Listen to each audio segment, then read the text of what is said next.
rumors at Area 51 that there's at least one live alien living there. There definitely is one live alien, regardless of what Bob says today. Yeah. We're talking about Bob Lazar.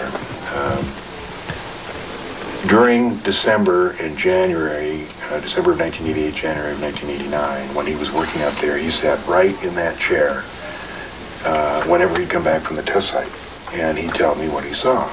And I'll never forget the January 1989. I was sitting at that desk writing out checks, and he comes in, and he's a little fidgety. And after the first night that he got back from the test site, we never discussed anything in this room because they seemed to know everything that was going on.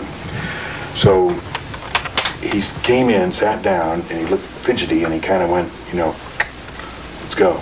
So we went out in the back, and we stood in the alley, and I said, what?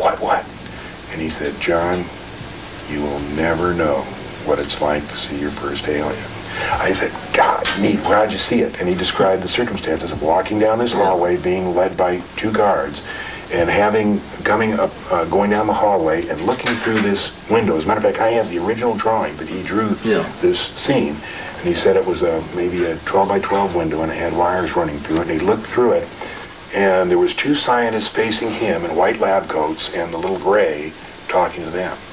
I said, could it have been a doll? Could it have been a midget? He said, no, John, it was an alien.